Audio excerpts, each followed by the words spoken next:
जय मसीह की प्रियो।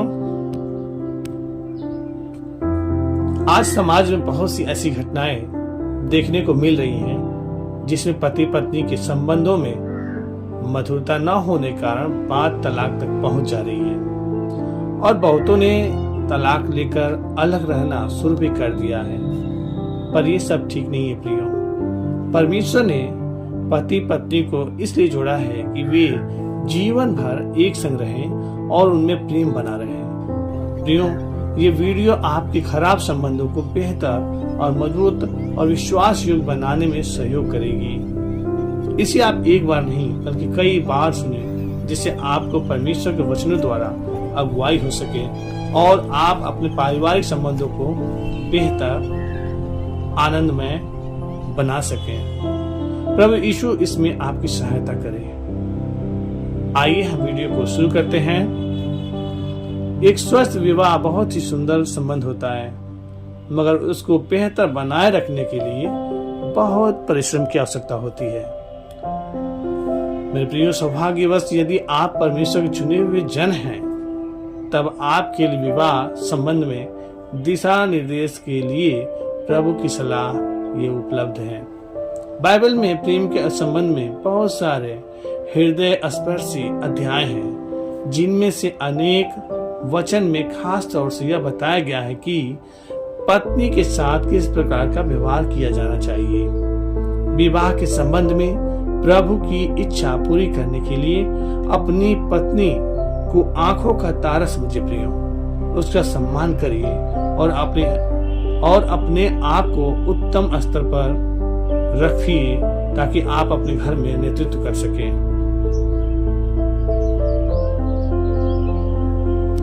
अपनी पत्नी से प्रेम का प्रदर्शन करना शुरू कर दीजिए प्रियो।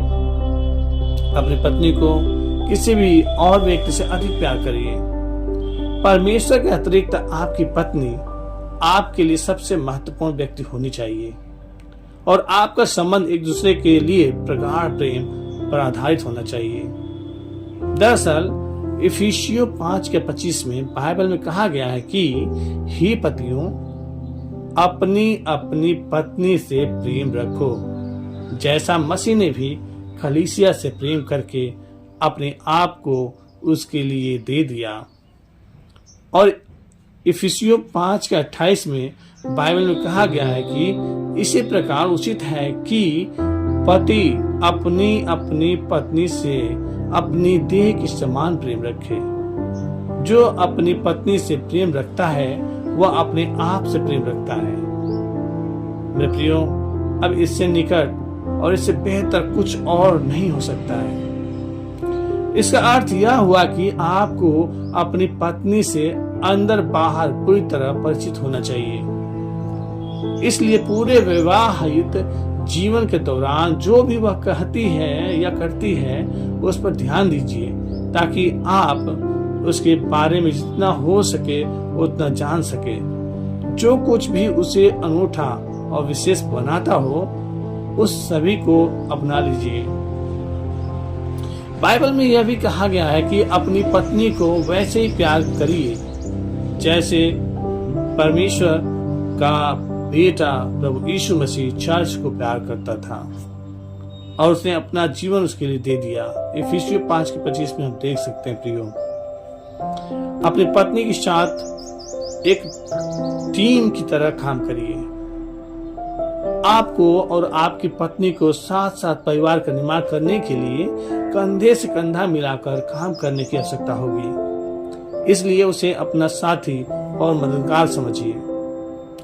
मेरे प्रियो, उत्पत्ति 2:18 में बाइबल में कहा गया है कि फिर यहोवा परमेश्वर ने कहा, आदम का अकेला रहना अच्छा नहीं, मैं उसके लिए एक ऐसा सहायक बनाऊंगा जो उससे मेल खाए।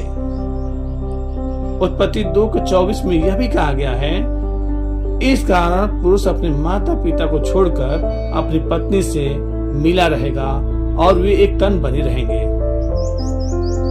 मेरे प्रियो, एक स्वस्थ विवाह में आप और आपका जीवन साथी एक दूसरे के श्रेष्ठ गुणों को बढ़ाएंगे और एक दूसरे की कमियों को संतुलित करने में मदद करेंगे, ताकि एक संगठित परिवार के रूप में दुनिया का सामना कर सके। जैसे कि अगर आप बहुत जल्दी उत्तेजित या गुस्सा आ जाता है आपको, तब आपकी पत्नी को क्रोध धीरे धीरे आता होगा, ताकि आपको स्वयं में जिन परिस्थितियों में कमी नजर आए वहां आप उस पर विश्वास कर सकें। मेरे प्रियो, स्वोपदेशक 4:9 और 10 कहता है, 1 से 2 अच्छे हैं क्योंकि उनके परिश्रम का अच्छा फल मिलता है, क्योंकि यदि उनमें से एक गिरे तो दूसरा उसको उठाएगा, परंतु हाय उस पर जो अकेला होकर गिरे और उसका कोई उठाने वाला ना हो। मेरे प्रियो, स्वोपदेशक 4:11 में भी कहता है प्रभु का वचन, फिर यदि 2 जन एक संग सोए तो वे गर्म रहेंगे, परंतु कोई अकेला क्यों कर गर्म हो सकता है। यदि वो कोई गलती भी करे तब भी अपनी पत्नी से कोमलता से पेश आइए। आप चाहे अपनी पत्नी से जितना भी प्यार क्यों न करें, कभी न कभी उससे निर्णय लेने में कोई न कोई भूल तो हो ही जाएगी। वह आपके साथ अधीर या कठोर हो सकती है या आपको किसी और तरह नाराज कर सकती है, मगर कुलुसियों 3:19 में कहा गया है, हे पतियों, अपनी अपनी पत्नी से प्रेम रखो और उनसे कठोरता न करो। क्रोध को धीरे धीरे आने दीजिए प्रियो, और अपनी पत्नी के साथ क्षमाशील और प्यार करने वाले बने रहिए। इससे उसे अपनी गलतियों से भयभीत रहने की जगह उनसे सीखने का अवसर मिलेगा। मेरे प्रियो, 1 कुरिन्थियों 13:4-5 में भी इस प्रकार के प्यार का विवरण मिलता है। प्रेम धीरजवंत है और कृपालु भी है। प्रेम डाह नहीं करता, प्रेम अपनी बड़ाई नहीं करता और फूलता नहीं, वह अनरीति नहीं चलता, वह अपनी भलाई नहीं चाहता, जुझलाता नहीं, बुरा नहीं मानता।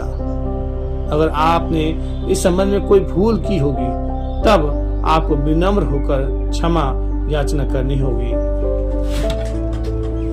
अपनी पत्नी को किसी भी हानि से बचाइए प्रियो। अपनी पत्नी को किसी भी मुश्किल समय में किसी भी हानि से बचाइए। हालांकि आपकी पत्नी अपना ध्यान रखने में सक्षम है, फिर भी बाइबल ने आपको उसकी देखभाल करने का जिम्मा दिया है। इसका अर्थ यह हो सकता है कि उसे ऐसी परिस्थितियों से बचाया जाए जहां वो खतरे में पड़ सकती हो, या इसका अर्थ यह भी हो सकता है कि यदि कोई उससे कठोरता या व्यवहार कर रहा हो तब उसके पक्ष में खड़ा हुआ जाए। कुछ मामलों में आप अपने जीवन के लिए सही निर्णय लेकर भी उसकी रक्षा कर सकते हैं, क्योंकि आपके द्वारा अपने जीवन यापन या अपने स्वास्थ्य संबंधी निर्णयों का सीधा प्रभाव उसके ऊपर पड़ता है प्रियो। किसी भी स्वस्थ बाइबल निर्देशित संबंध में आपकी पत्नी भी आपकी रक्षा करेगी, जैसे कि वो आपके स्वास्थ्य के बारे में आपको बताएगी, क्या खाना चाहिए क्या नहीं खाना चाहिए, आपको कैसे रहना चाहिए कैसे नहीं रहना चाहिए, या आपके स्वास्थ्य के लिए जांच करने के लिए आपको बोलेगी या आपको याद दिलाएगी, या वो ऐसे मित्रों के साथ रहने के लिए प्रोत्साहित करके आपकी आध्यात्मिकता को बढ़ावा दे सकती है जो परमेश्वर से प्रेम करते हो। मेरे प्रियो, अपनी पत्नी को प्रोत्साहित करिए कि वो सदैव सबसे अच्छी बनी रहे। जब आप एक प्रसन्न स्वस्थ वैवाहिक संबंध में होते हैं तब आप चाहते हैं कि आपकी पत्नी अपनी सर्वश्रेष्ठ क्षमताओं का उपयोग कर सके।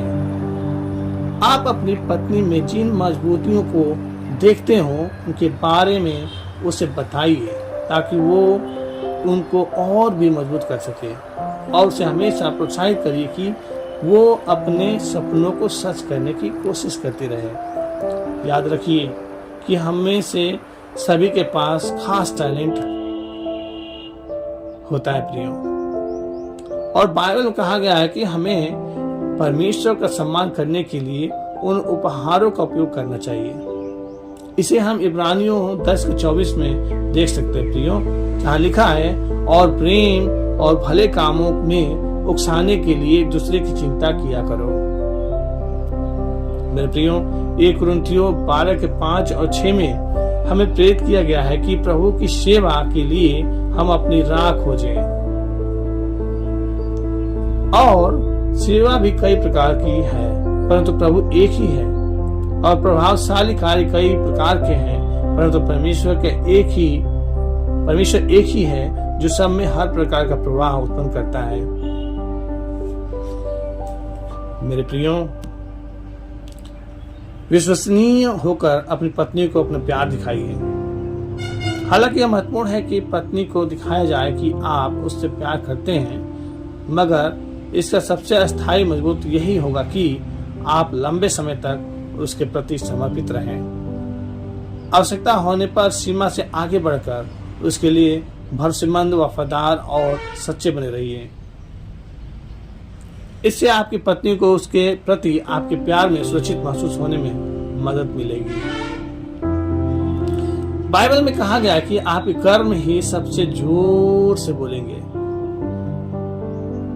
1 यूहन्ना 3:18 में कहता है, हे बालकों, हम वचन और जीभ ही से नहीं पर काम और सत्य के द्वारा भी प्रेम करें।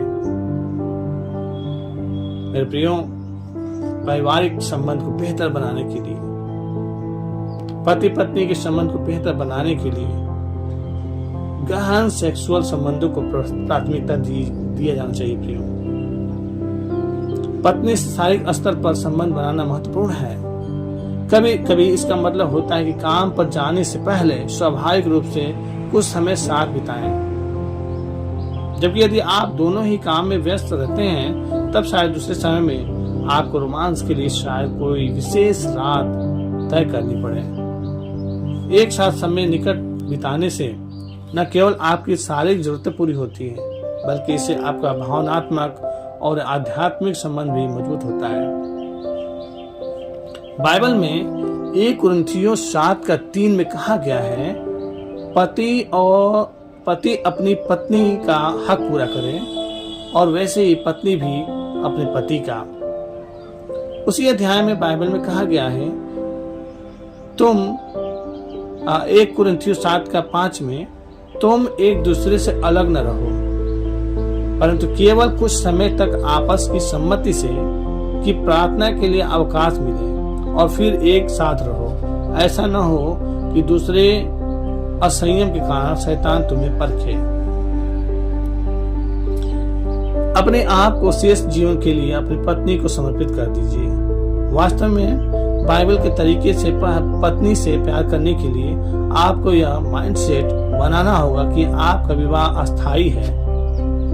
बाइबल में कहा गया है कि तलाक केवल तभी होना चाहिए जब बेवफाई हो। इसलिए जो भी अन्य चुनौतियां आपके रास्ते में आए, उनका सामना करने को तैयार रहिए। जैसा कि मरकुस 10:9 में कहा गया है, इसलिए जिसे परमेश्वर ने जोड़ा है उसे मनुष्य अलग न करे। याद रखिए कि आपका विवाह एक बेशकीमती उपहार है और उसका उसी तरह से सम्मान करिए। मेरे प्रियो, श्रेष्ठ गीत 8:7 में कहा गया है, पानी की बाढ़ से भी प्रेम नहीं बुझ सकता और न महानदों से डूब सकता है। यदि कोई अपने घर की सारी संपत्ति प्रेम की संति दे दे तो भी वह अत्यंत तुच्छ ठहरेगी। मेरे प्रियो, हर पति को अपने घर का नेतृत्व करना आना चाहिए। अपने घर में परमेश्वर से संबंध को प्रतिदिन की प्राथमिकता बना दीजिए। अगर आप चाहते हैं कि आपका विवाह और आपका घरेलू जीवन सफल हो, तब यह आवश्यक है कि आप सबसे अच्छे बनने का प्रयास करते रहें। जबकि आप प्रभु यीशु के द्वारा चुने हुए जन हैं, तो उसके रूप में इसका अर्थ है कि प्रार्थना से अपने आप को प्रभु के प्रति समर्पित करें, बाइबल पढ़ें, सदैव प्रभु यीशु के नेकी के उदाहरण का पालन करने का प्रयास करें। हालांकि हर व्यक्ति का दैनिक जीवन में फर्क हो सकता है, परंतु उसमें हर सुबह प्रार्थना करनी चाहिए, बाइबल पढ़ें, साप्ताहिक वार्षिक पूजा, चर्च अटेंड करें। दिन भर प्रार्थना में उत्साहित रहें और रात में परिवार के साथ प्रार्थना करना ना भूलें। मेरे प्रियो, नीति वचन 3:33 में कहा गया है, दुष्ट के घर पर यहोवा का शाप और धर्मियों के वास स्थान पर उसकी आशीष होती है। मेरे प्रियो, अगर आप चाहते हैं आपके जीवन में आशीषें हो, परमेश्वर का आशीष हो, तो आपको अपने घर में धार्मिकता का जीवन जीने के लिए प्रतिदिन प्रार्थना में समय बिताना चाहिए, वचन मनन करना चाहिए, बाइबल पढ़ना चाहिए, परिवार के हर सदस्य के साथ बैठ के पारिवारिक प्रार्थना करना चाहिए। मेरे प्रियो, अपने निर्णयों में बुद्धिमत्ता के लिए प्रार्थना करिए। इफिसियों 5:23 बाइबल में कहा गया है कि पति को अपने घर में नेता की भूमिका में रहना चाहिए। पति उसी तरह से अपनी पत्नी का अग्रणी है जैसे कि क्राइस्ट उस चर्च का अग्रणी है, जो उसका शरीर है, जिसका वो रक्षक है। मगर आप अपनी पत्नी से तब यह अपेक्षा नहीं कर सकते हैं कि वो आपको फॉलो करेगी जब आपके निर्णय जल्दबाजी में लिए गए होंगे और वे आपके स्वार्थ के लिए होंगे। कोई भी निर्णय जिससे आपके परिवार पर असर पड़ता हो, उसके लिए समय निकालकर सोचिए कि आपके और आपकी पत्नी के लिए सर्वश्रेष्ठ क्या होगा। अपनी पत्नी की बुद्धिमत्ता पर भी विश्वास करना याद रखिए प्रियो। जिन विभिन्न निर्णयों का असर आप दोनों पर हो, उन पर उसका दृष्टिकोण जानने के लिए उससे बात करिए। अपनी गलतियों को ईमानदारी से स्वीकार कर लीजिए।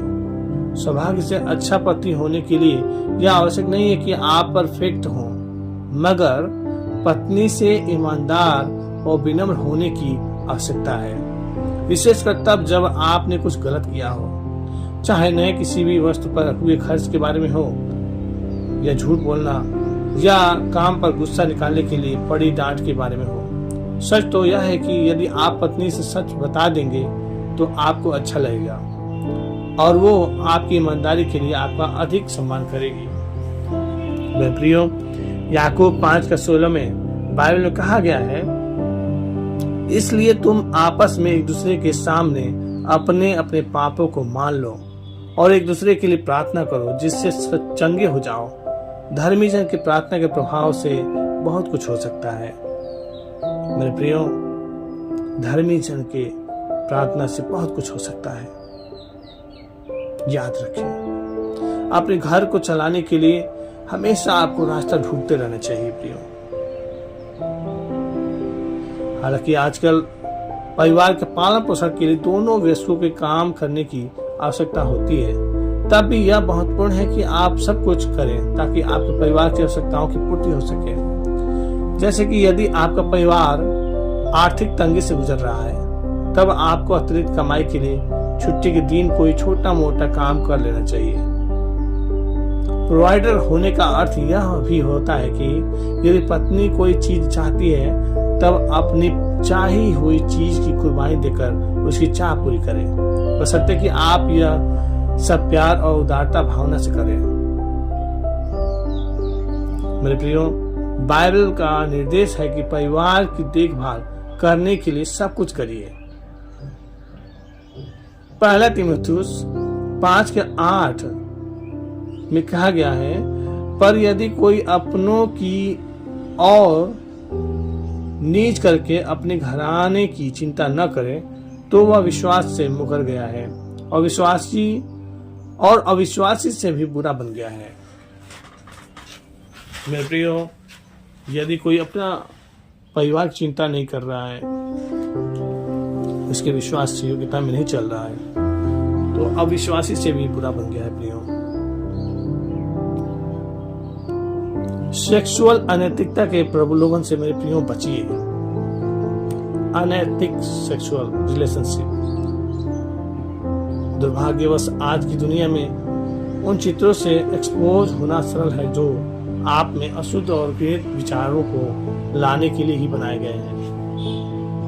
हो सकता है कि आपको कोई ऐसी भी मिल जाए जो आपको अपनी पत्नी से बेवफाई करने के लिए प्रलोभन दे, मगर 1 कुरिन्थियों 7:4 बाइबल में कहा गया है, पत्नी को अपनी देह पर अधिकार नहीं, पर उसके पति का अधिकार है। वैसे ही पति को भी अपनी देह पर अधिकार नहीं परंतु पत्नी को है। ठीक उसी तरह जैसे कि उसे आपके लिए ईमानदार रहना चाहिए। नीति वचन 5:20 में भी कहा गया है, हे मेरे पुत्र, तू अपरिचित स्त्री पर क्यों मोहित हो और पराई को क्यों छाती से लगाए। इब्रानी 13:4 में इससे भी मजबूत संदेश दिया गया है। प्रियो, विवाह सब में आदर की बात समझी जाए और बिछौना निष्कलंक रहे, क्योंकि परमेश्वर व्यभिचारियों और पर स्त्रीगामियों का न्याय करेगा। बाइबल में कहा गया है कि किसी और के बारे में घृणित विचार लाना भी पाप है। मत्ती 5:28 में भी हम देख सकते हैं, प्रियो, परंतु मैं तुमसे यह कहता हूं कि जो कोई किसी स्त्री पर कुदृष्टि डाले वो अपने मन में उससे व्यभिचार कर चुका। मेरे प्रियो, अगर आप चाहते हैं कि आपका पारिवारिक संबंध बेहतर रहे, आज जो आपने वचन के द्वारा सुना, इसे अपने जीवन में लागू कर लीजिए। इन वचनों को आप लिख लीजिए कहीं और बार बार पढ़िए। जब भी आपके जीवन में कहीं कमी आए, जब भी आपको कोई ऐसा गलत प्रलोभन मिले, तो आप इन वचनों के द्वारा उसका सामना करिए।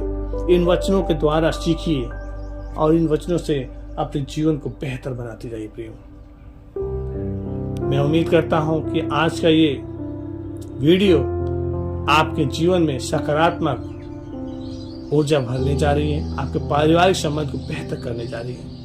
आपने इस बीच में बहुत से कई निर्णय लिए होंगे, बहुत बार आपने अपने अंदर झांका होगा और कहीं कमी पाया होगा। मेरे प्रियो, ये सही समय है अपने आप में बदलाव लाने का। मेरे प्रियो, अगर कहीं भी कमी है या आपसे कहीं गलती हुआ है या भूल चूक हुआ है, अपने पत्नी से क्षमा मांग के उसकी नई शुरुआत करिए। मेरे प्रियो, हमेशा हमें अपने जीवन में बदलाव लाने के लिए तैयार रहना चाहिए। एक नई शुरुआत करने के लिए हमेशा आपको तैयार रहना चाहिए, ताकि आपका पारिवारिक संबंध बेहतर हो सके, आपके परिवार में आनंद आ सके, वो परमेश्वर का असीम शांति आपके परिवार में बना रह सके और आप जीवन के अंत तक एक दूसरे के साथ जुड़े हुए बढ़ सके।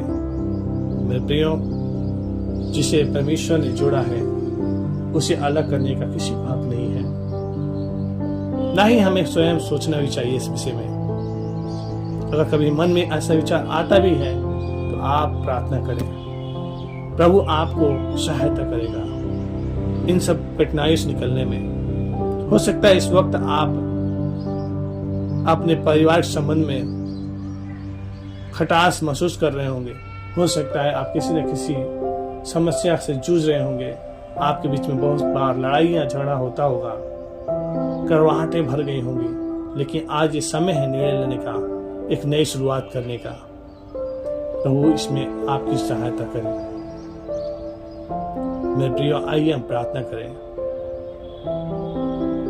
प्रिय स्वर्गीय पिता, आपके पवित्र चरणों में हम आते हैं। खुदावन, आज जो भाई बहन इस वीडियो को देखे हैं, सुने हैं, एक एक वचन को समझे हैं प्रभु, आज उनके जीवन में ये वचन काम करने पाए प्रभु, उनके जीवन को बदलने में सहायक होने पाए प्रभु, उनके पारिवारिक संबंध को बेहतर करने के लिए ये वचन काम करने पाए प्रभु, और 100 गुना नहीं 1000 गुना फल लाने पाए प्रभु।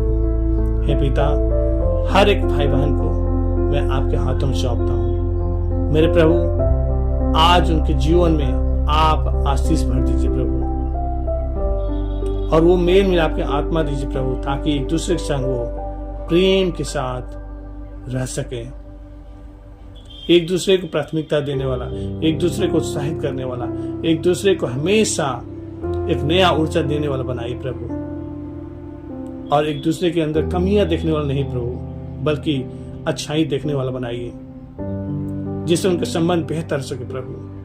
हे पिता, आपके हाथों में सौंपते हैं। मेरे खुदावन, हम विश्वास करते हैं कि आप इन परिवारों को आप में शांति देने जा रहे हैं, इन परिवारों को आप में नया नया आनंद देने जा रहे हैं, आप इन परिवारों में एक नई शुरुआत करने जा रहे हैं प्रभु, और उनके अंदर मधुरता भरने जा रहे हैं प्रभु। विश्वास करता हूँ मेरे खुदावन, आपने मेरी विनती को सुना, ग्रहण किया। धन्यवाद प्रभु यीशु के मीठे मधुर नाम में मांगता हूं। मेरे प्रियो, इस वीडियो को और लोग तक भी पहुंचाएं, जिससे और भी लोग इस वीडियो के द्वारा सीख सकें और उनके जीवन में पारिवारिक संबंध बेहतर हो सके। मेरे प्रियो, आप भी आशीष का भागी बने। जय मसीह की। God bless you.